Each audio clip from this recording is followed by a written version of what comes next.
오늘 우리에게 주시는 하나님의 말씀 누가복음 19장 30절에서 32절 다 같이 읽겠습니다. 이르시되 너희 맞은편 마을로 가라. 그리로 들어가면 아직 아무 사람도 타보지 않은 나귀 새끼에 매어 있는 것을 보리니 풀어 끌고 오너라. 만일 누가 너희에게 어찌하여 푸느냐 묻거든 이렇게 말하되 주가 쓰시겠다 하라 하심에 보내심을 받은 자들이 가서 그 말씀하신 대로 만난지라. 아멘.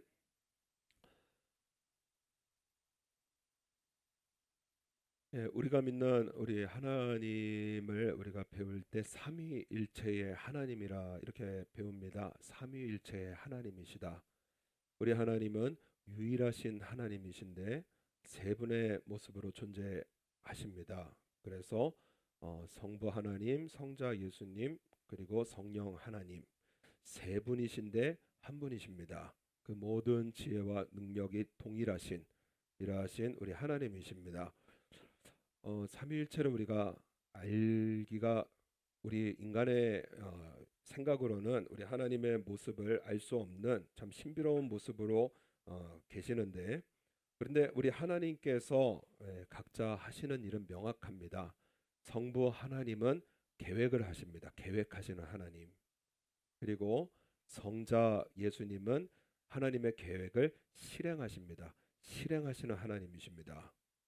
그리고 성령 하나님께서는 그 모든 일을 완성하시는 하나님이십니다. 무엇을 완성하시는? 우리의 믿음을 완성하시거든요. 그래서 하나님의 계획을 알고 예수님처럼 실행하도록 도우셔서요. 그래서 우리 믿음을 완성하시는 완성의 하나님이십니다.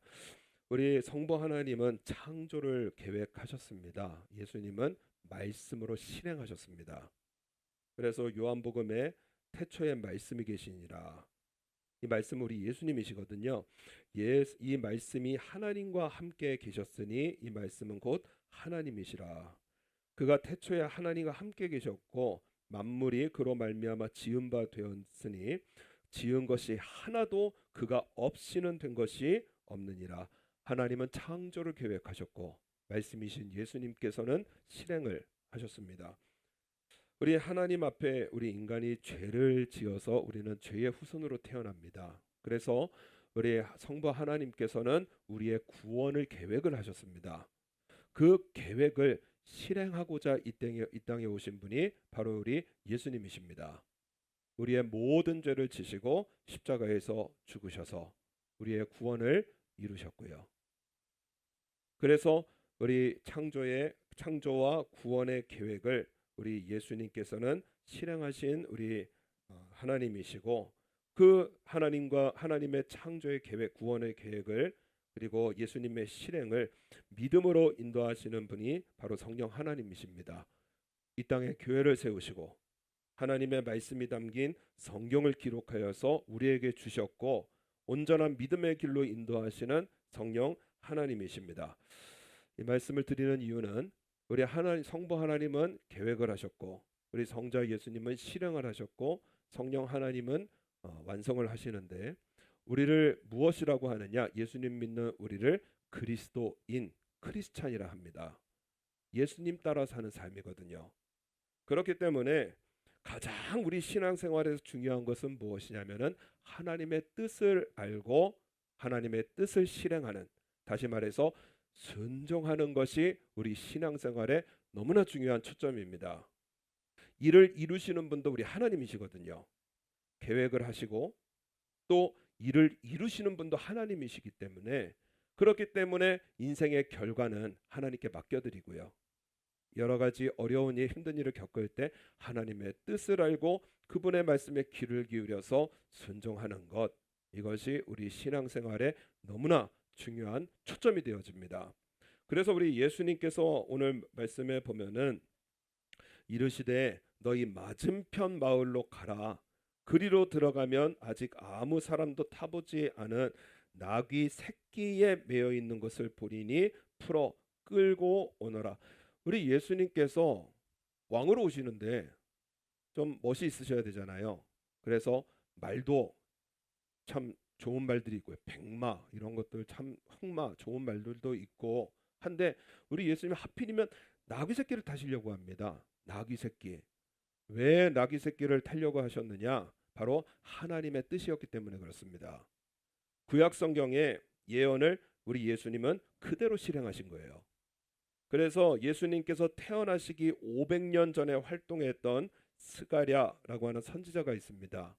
스가랴서 9장 9절에 시온에 따라 크게 기뻐할지어다 예루살렘에 따라 즐거이 부를지어다 보라 너의 왕이 내게 임하니니 그는 공의로우며 구원을 베풀며 겸손하여서 나귀를 타나니 나귀의 작은 것 곧 나귀 새끼니라. 예수님 오시기 전에 500년 전에 스가랴 선지자를 통해서 예언을 하셨고요. 이 예언을 그대로 실행하신 그러하신 우리 예수님이십니다. 그래서 우리를 구원하시는 메시아가 예루살렘으로 들어오는데 나귀 새끼를 타고 오신다. 예언한 단 한 구절이에요. 우리 예수님은 그 단 한 구절을 그대로 실행하셨고 이 일에 대하여 우리 성경의 본문은 짧지만 얼마나 중요한지 마태, 마가, 누가, 요한 사복음서에 다 기록이 되어져 있습니다. 우리가 왜 하나님의 뜻을 알고 순종하는 것이 중요하냐면은 여러분 우리의 인생은 말씀대로 만나게 되어지는 인생입니다. 말씀대로 되어지는 인생인 거예요. 그래서 살아보고 아는 인생이 아니고요. 경험해보고 아는 인생이 아니고요. 우리 인생에 대해서 우리 하나님은 말씀을 하시고요. 말씀대로 만나게 되어지는 그러한 삶을 우리는 살고 있기 때문에 그렇습니다. 그래서 오늘 31절 말씀 보면은 예수님께서 미리 말씀을 해주시거든요. 만일 누가 너희에게 어찌하여 푸느냐 묻거든 이렇게 말하되 주가 쓰시겠다 하라 하심에 보내심을 받은 자들이 가서 그 말씀하신 대로 만난지라. 살아보고 하는 것이 아니고요. 예수님의 말씀을 듣고 살아가니까 말씀대로 만나게 되어지는 거예요. 여러분 우리의 삶은 하나님께서 말씀하신 대로 만나게 되어집니다. 그래서 때로는 하나님의 축복, 은혜, 승리도 만나게 되어지는데요. 또 때로는요 고난도 만나게 되어지고요. 슬픔도 만나게 되어지고요. 절망도 만나게 되어지는 것이 바로 우리 인생이라는 거예요. 영광과 승리만이 하나님의 것이 아니라 하나님께서는 때로는 슬픔도 고난도 고통도 만나게 하셔서요. 그래서 하나님의 뜻을 이루시는 일하신 우리 하나님이시라는 사실입니다. 그래서 역으로 여러분 우리가 안심할 수 있는 것은 무엇이냐면은 하나님께서 말씀하셨기 때문에 내가 당하는 슬픔 하나님께서 모르시는 것이 아니라는 거예요. 내가 당하는 고난 하나님께서 모르시는 것이 아니라는 것입니다. 우리의 삶에 우연히 슬픔을 만나고 우연히 고난을 당하는 것이 아니라 하나님께서는 우리의 모든 인생의 발걸음을 다 알고 계시기 때문에 그래서 때로는 고난을 당하고 때로는 고통을 당하는 것을 말씀하시면서 우리의 삶을 인도하시는 일하신 우리 하나님이십니다. 그래서 참 제가 개인적으로 은혜 받는 말씀이 로마서 8장이거든요. 로마서 8장의 말씀에 보면은 우리가 하나님의 자녀인데 그런데 모든 것이 복이 되고 은혜가 되고 영광이 되는 것이 아니라 우리가 하나님의 자녀로서 하나님의 그 영광을 상속을 받는데 자녀이면 또한 후사 곧 하나님의 후사요 그리스도와 함께한 후사니 우리가 그와 함께 영광을 받기 위하여 고난도 함께 받아야 할 것이니라. 하나님께서 고난도 받을 거라고 말씀을 하셨어요. 여러분 이 고난이 그냥 어느 정도 고난이 아니라 그 고난에 대해서 뭐라고 하시느냐 우리가 종일 주를 위하여 죽임을 당게 되며 도살할 양같이 여김을 받았나이다 함과 같으니라. 우리의 고난이요 그냥 단지 참고 견디는 그러한 고난이 아니라 쉴 새 없이 고난을 당하기도 하고요. 엎친 데 덮친 격으로 고난이 막 몰려오기도 하고요.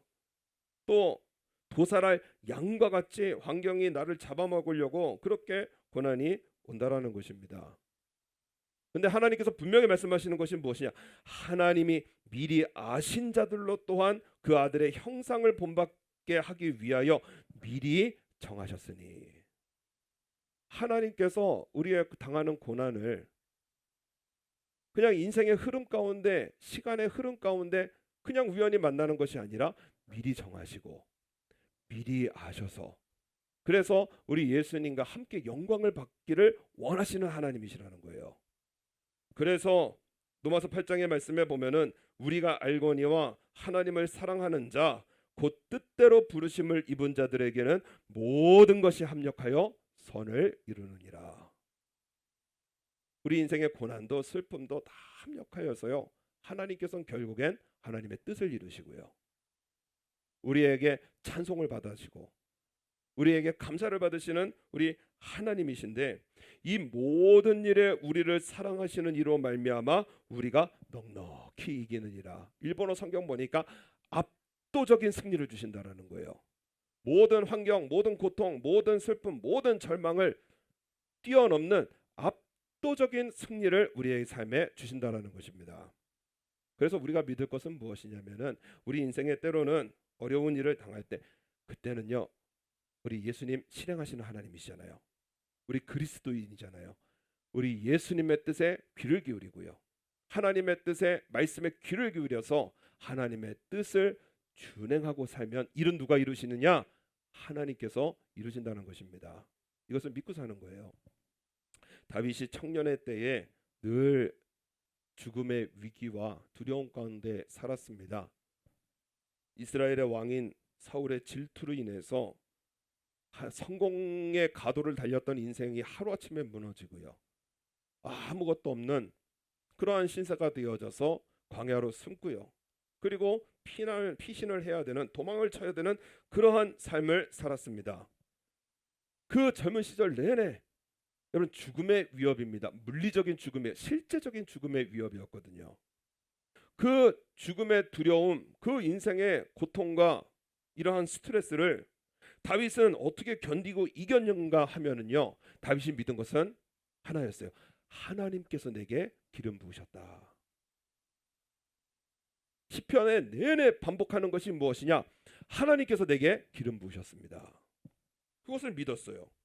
그래서 대적으로 인해서 고통을 받고 죽음의 위기를 만나서 견딜 수 없는 그러한 공포와 두려움 속에서 다윗이 그때마다 소리쳐 외친 것이 무엇이냐? 하나님께서 내게 기름 부으셨습니다. 그래서 시편 23편의 말씀에 보면은, 우리가 잘 아는 말씀에, 여호와는 나의 목자시니 내가 부족함이 없으리로다. 찬양한 후에 다윗이 외친 것이 무엇이냐? 때로는 사망의 음침한 골짜기가 있고요, 또 원수의 목전에서 서게 되어지지만은, 그러나 다윗이 외친 것은 무엇이냐? 주께서 내 원수의 목전에서 내게 상을 베푸시고 기름으로 내 머리에 바르셨으니 내 잔이 넘치나이다. 하나님께서 나에게 기름을 부으셨다는 거예요. 여러분, 구약에서 기름 붓는 직분이 세 가지입니다. 왕과 선지자와 제사장이거든요. 하나님께서 기름을 부으셨다는 것은 무엇이냐? 이스라엘을 통치할, 다스릴 왕으로 세우신 거예요. 하나님께서 왕으로 세우시는 약속을 내게 주셨기 때문에 대적이 아무리 강해도 망하지 않는다라는 거예요. 대적이 아무리 나를 잡아먹으려고 달려든다고 할지라도 하나님의 계획 안에 있기 때문에, 그죠? 다윗을 왕으로 세우실 계획 안에 있기 때문에요, 내 삶은 망하지 않는다라는 거예요. 죽지 않는다라는 것입니다. 이 믿음 속에 살고 있기 때문에 모든 인생을 하나님께 맡기고, 다윗이 할 일이 무엇이냐? 나의 평생의 선하심과 인자하심이 정녕 나를 따르리니. 하나님의 계획이 분명하고요, 이 일을 이루시는 하나님이 분명하시기 때문에 내가 여호와의 집에 영원히 거하리로다. 하나님의 집에 거하면서, 우리 교회가 하나님의 집이잖아요. 하나님을 찬양하고 말씀에 귀를 기울이고 우리 인생의 소원을 하나님께 말씀드리는, 기도 올려드리고 우리 하나님과 교제하는 하나님의 집 안에 다윗은 영원히 거하겠다라는 거예요. 하나님의 뜻에 귀를 기울이고 순종하겠다라는 것입니다. 그래서 오늘 32절 말씀에 보면은 보내심을 받은 자들이 가서 그 말씀하신 대로 만난지라, 말씀하신 대로 만나게 되어집니다. 그런데 다윗 이 제자들을 보면은요, 아, 순종은 이렇게 하는 거구나. 군더더기가 없습니다. 심플합니다. 단순해요. 나귀 새끼를 풀 때에 뭐 대답, 뭐 설명도 없습니다. 그냥 나귀 새끼를 메어져 있는 것을 보니까는 그냥 푸는 거예요. 나귀 새끼를 풀 때에 그 임자들이 이르되 어찌하여 나귀 새끼를 푸느냐? 그랬더니 34절 대답하되 주께서 쓰시겠다 하고. 너무나 간단한 순종이에요. 예수님의 말씀대로 만나게 되어지고요. 임자들이 왜 푸냐 그랬더니 뭐 설명도 없습니다. 주께서 쓰시겠다 하고 풀어갖고 오는 거예요. 주인들이요 아무 말도 못하고요, 이 나귀 새끼를 이 제자들에게 주게 되어지고요. 예수님께서는 그 나귀를 타고, 나귀 새끼를 타고 입성을 하게 되어지십니다. 한국에 베스트셀러 간증집이 있는데 오늘 본문 그대로거든요. 주가 쓰시겠다 하라. 이 한국의 그 참존 화장품 대표로 계시는 김광석 장로님께서 쓰신 책입니다. 그래서 우리 예전에 원로 목사님의 하시는 말씀을 듣고 정리를 해놓은 내용인데, 이 김광석 장로님이 약학대학을 졸업을 하시고 나서 종로에 피보라고 하는 이름의 약국을 경영하게 되어집니다. 그런데 이 피부병 특효약을 만들어서 판매를 했는데 이 약이 좋다고요, 잘 듣는다고 소문이 전국에 나가가지고요. 그래서 지방 전국의 약사들이 이 종로 약국에, 피보 약국에 몰려들면서, 그러면서 부탁을 하는 게 뭐냐면 그 약을 받아서 우리도 좀 판매를 하면 좋겠다. 그래서 이분이 독실한 불교 신자였습니다. 이 약을 판 돈으로 절을 지어서, 그래서 이 부처에게 바치는 그 재미로 인생을 살고 계셨는데, 더 많이 벌 수 있다라는 생각에 그 위탁 판매라고 합니다. 지방에 있는 약국에 이 자신이 만든 약을 위탁으로 맡겨서 판매를 했습니다. 그런데 법을 모르는 게 문제였어요. 이 약을 이 위탁 판매를 하면은, 그러면은 이 보건관리법을 위반하는 일이 되어집니다. 그래서 이 보건관리법을 위반을 하게 되어지는 이 일이 되어져서, 그래서 이 벌금 선고를 맞았는데 벌금이 얼마냐? 8억 3천만 원이 나오더라는 거예요. 이때가 1979년이었습니다. 계산을 해보니까는 지금 현재의 가치라면 100억에 가까운 벌금형을 맞은 겁니다. 개인이 갚을 수 있는 돈이 아니에요. 벌금을 내지 못하면 구속을 당하기 때문에 결국에는 깊은 산에 피신을 하고 그 절에 숨게 되어졌습니다. 절에 찾아오는 사람들 때문에요, 이 나가보지도 못하고요, 방에서 숨어서 이 지내게 되어진 기가 6개월인데요. 어느 날 어느 사람이 두고 간 신문을 보게 되어졌다는 거예요. 지금처럼 우리 인터넷으로, 스마트폰으로 막 기사를 볼 수 있을 때가 아니었기 때문에, 그 깊은 산에 텔레비도 안 나오기 때문에 신문을 오래간만에 보니까는 너무나 행복하더라는 겁니다. 그래서 이 신문을 오래간만에 보는 신문이라서 즐거운 마음으로 읽으려고 했는데, 그 헤드라인 메인 기사가 뭐냐면 무허가 약사 벌금 8억 원 선고라는 제목이 있더라는 거예요. 그래서 이 타이틀만 보고 이 나 같은 인간이 또 있네 하고 생각을 했는데, 기사 내용을 읽어보니까 자기 기사더라는 겁니다. 6개월 전 신문이었는데 이 신문이 6개월 후에 자기 눈앞에 나타난 거예요. 마음속에 의문이 들었습니다. 도대체 어떤 존재가 내 인생을 이렇게 마음대로 조정하고 있나? 인생을 성공도 했다가 실패도 하게 만들고, 또 이렇게 깊은 산 가운데로 이끌어내면서 갑자기 6개월 전에 신문을 읽게 하는, 도대체 그런 어떠한 존재가 과연 누구인가 생각을 하는데요. 정말 생각도 못할 말 한마디가 입에서 나오는데, 하나님 당신이십니까? 이 말이 나오더라는 거예요. 독실한 불가신자였거든요. 그런데 하나님 당신이십니까? 하나님 당신이 정말로 존재한다면 이 모든 고난에서 나를 구원해 주세요. 그리하면 삶을 드리겠습니다. 독실한 불구신자였던 그가 갑자기 하나님의 이름을 부르고 기도를 하게 되는, 설명할 수 없는 신비로운 일이 자기 안에서 이루어지더라는 것입니다. 양산의 통도사에 있었는데 방구석에서 기도를 드리고 있는데 마음에 설명할 수 없는 평안이 임하더라는 거예요. 그 길로 경찰서에 내려가서 자수를 하게 되어지고요. 그리고 이 무허가로 위탁 판매를 하게 된 그 형을 영등포 교도소에서 3개월을 살고 석방이 되어졌습니다. 그런데 벌금 8억 원은 그대로 남아 있는 거예요. 이 돈을 갚아야 됩니다. 여러분, 못 갚으면은 다시 구속되게 되어지고요. 최소 3년 이상을 살아야 되거든요. 그래서 빚을 갚기 위해서 자그마한 회사를 하나 설립한 것이 우리가 알고 있는 참전 화장품입니다. 1984년 참전 화장품 회사를 설립하고 운영을 시작하는데 또 때마침 마침 교회를 다니고 있던 친구가 자기에게 찾아와서 말씀을 전해주더라는 거예요. 너 혹시 11조 하고 있냐? 그랬더니 교회를 다니면서 11조 생활 시작했어. 그랬더니 그러면 하나님께 도전할 만한 자격이 있구나. 그러면서 말씀을 하나 읽어주더라는 거예요. 말라기서 3장 10절, 만군의 여호와가 이르노라, 너희의 온전한 11조를 창고에 들여 나의 집에 양식이 있게 하고 그곳으로 나를 시험하여 내가 하늘 문을 열고 너희에게 복을 쌓을 곳이 없도록 붙지 아니하나 보라. 하나님을 시험해 보라는 거예요. 이 말씀에 마음이 뜨거워져서요, 막 회사 설립하고 돈이 얼마나 급하겠어요.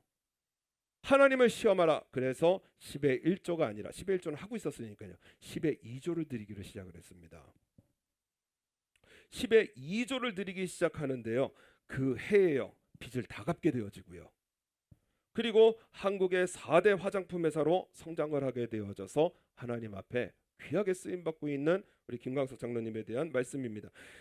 신앙생활의 중심으로 삼고 있는 말씀이 바로 오늘 말씀이에요. 요한복음 12장 14절의 말씀에 보면은 예수는 한 어린 나귀를 만나서 타시니 이는 기록된 바 시온 따라 두려워 말라 보라 너의 왕이 나귀 새끼를 타고 오신다 함과 같더라. 나귀 새끼가 누구냐? 연약하고 힘없고 예수님을 모르고 죄 가운데 있다가 망한 그러한 자기였다라는 거예요. 나귀 새끼와 같이. 여러분, 나귀 새끼 힘이 있겠습니까? 그냥 툭 치면 넘어가고 뭐 지혜가 있습니까? 능력이 있습니까? 그런데 이 나귀 새끼를 타고 예수님께서 오시는 거예요.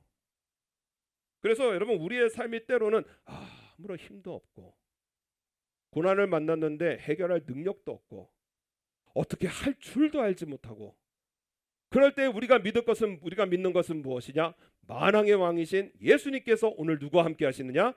나와 함께 하신다라는 거예요. 나귀 새끼와 같아도 괜찮다고 하시는 거예요. 지혜가 없어도 능력이 없어도 괜찮다고 하시는 거예요. 모든 능력, 모든 영광 바로 우리 예수님께서 갖고 계십니다. 그래서 오늘 38절 말씀에 보면은 38절 가로되 찬송하리로다 주의 이름으로 오시는 왕이여 하늘에는 평하여 가장 높은 곳에는 영광이로다 하니. 여러분, 예수님, 나와 함께 계시는 예수님은 어떠하신 분이시냐? 나의 왕이시고요. 그리고 나의 평화가 되시고요. 나의 영광이 되시는 이러하신 우리 예수님이십니다. 우리에게 평강을 주시고요.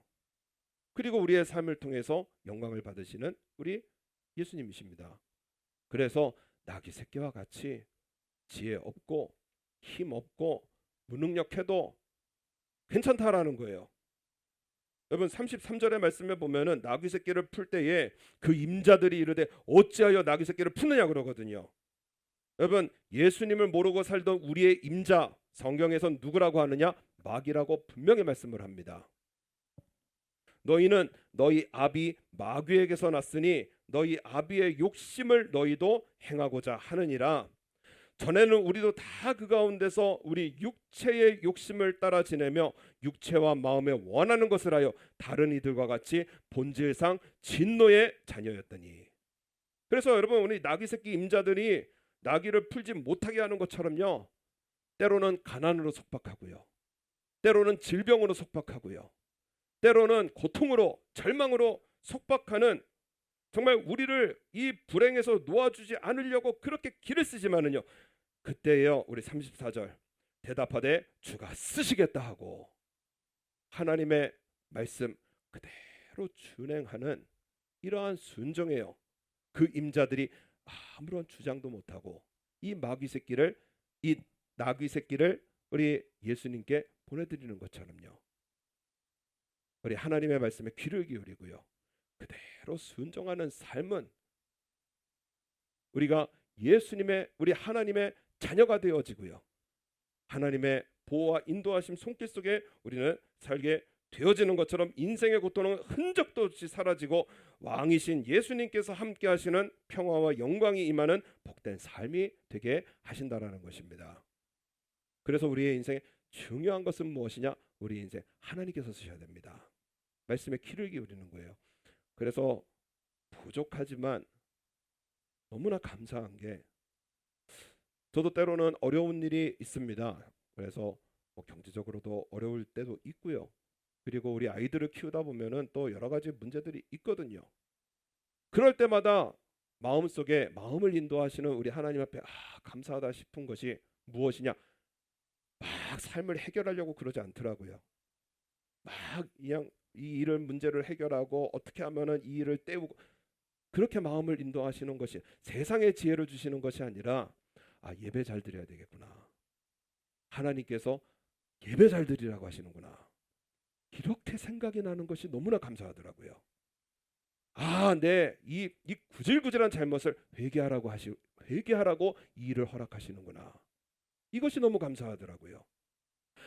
찬송 부르는 나의 자세를 똑바로 하라고 하시는구나, 내 찬송을 받으시기를 원하시는 우리 하나님이시구나, 이렇게 마음과 생각을 지켜주셔서요, 그래서 하나님 앞에 결과는 맡겨드리고, 인생의 문제, 인생의 고통 어차피 우리 해결 못합니다. 그죠? 질병도 해결 못하고요, 인생의 가난도 해결 못하고요, 우리 해결할 수 있는 문제가 많지 않더라고요. 인생의 결과는 우리 다 하나님 앞에 하나님의 계획 안에 살고 있기 때문에 인생의 결과 또한 하나님께 맡겨드리고, 주여 나 주님 쓰시는 인생 되게 하옵소서. 예배로 쓰임받고 말씀 순종으로 쓰임받고 기도로 찬송으로 쓰임받는 주의 종이 되게 하옵소서. 하루하루를 예수님과 함께 살아가면은 오늘 우리의 삶에 반드시 좋은 것을 주시는 우리 예수님과 함께 하셔서, 그래서 주의가요 호산나 다윗의 산 찬송하리로다, 예수님과 같이 있으면 같이 영광 받게 되어지거든요. 같이 예수님을 모시고 살아가면서요 영광을 받고 찬송을 받는, 높임을 받는 복된 삶으로 우리 주님께서 인도하고 계시기에 우리 매일의 삶 예수님과 함께 동행하시는 삶으로 승리해 나가시는 저와 여러분 되시기를 바랍니다. 살아계신